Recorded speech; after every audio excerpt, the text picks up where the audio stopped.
Minister, I have raised the issue of illegal dumping several times in the Dáil and the need for local authorities to be allowed to use CCTV footage and to help prosecute offenders in the courts.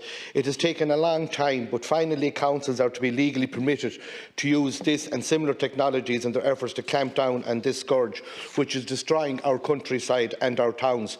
But unless, Minister, councils are given extra resources to use and monitor these technologies, it will have been a toothless exercise.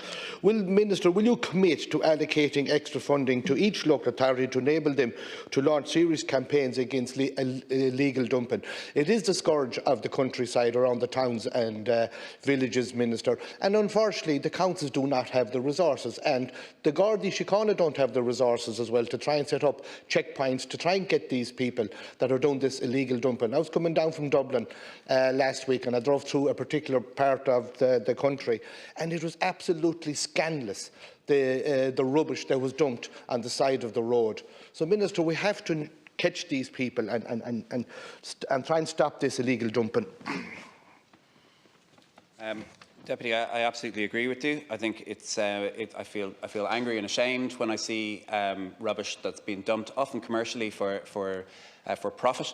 We can't reach those people through awareness campaigns. They know that they're doing the wrong thing, so the only way we can reach them is through gathering evidence which is admissible in court to obtain prosecution. And we couldn't do that in the past because the challenge was that we were breaching their privacy and we needed primary legislation to deal with that. We now finally have it. The local authorities are now empowered, as of today, to go out and set up these schemes and put in CCTV cameras. As I've described, there's more than €10 million in funding for anti-dumping initiatives and for enforcement.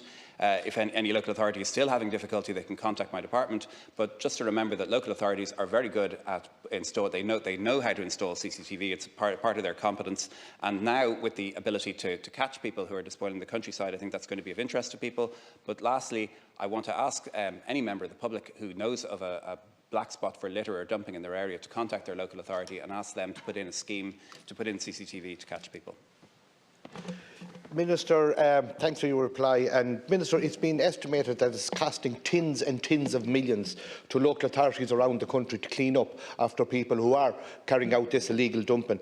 And your colleague beside you there, and I've raised this issue here in the Dáil, and I've raised it in numerous questions about what is happening on the outskirts of Galway City in Brookie and Castlegar, where there's constant illegal dumping of tyres, copper wire and all sorts of rubbish, as in furniture and everything, and then they burn it.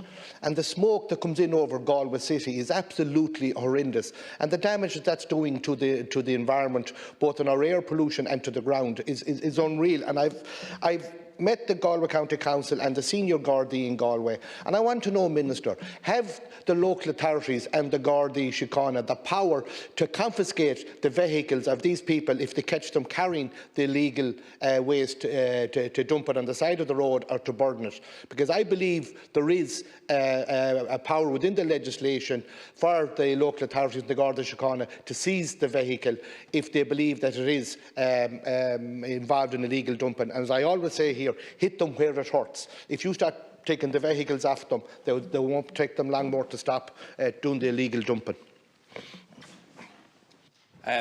Deputy, as you know, in order to collect waste, you need a licence from the National Waste Collection Permit Office in Offaly, and if you're breaching the terms of that, I'll get back to you and find whether you can seize a vehicle or whether that's a possible power. In the case of Castlegar, I would urge people in that area to contact their local authority and see if they can put in CCTV to catch people. And also, in the case of commercial dumping, there are stronger powers for local authorities in that they can use drones and they can use body cams, because often the people who are involved in this are dangerous criminals, and it's difficult for the local authority staff to be able to approach them directly or to gather the evidence, or they're doing it behind high fences, and that's why drones are required, and because it's such a serious offence. A lot of, in regard to tyres, there is an extended producer responsibility scheme for tyres, and there's money back there's a take-back scheme for tyres. That's been extended beyond car tyres to all types of tyres, and I think that those type of schemes, and particularly the ones that apply to cars, are leading to a very high rate of take-back compared to the days in the 80s that we remember when you would see cars dumped in fields. And I want to see an extended producer responsibility scheme for mattresses, which also compose a large part of dumping material that we see in fields as well, because we know that EPR schemes are very effective.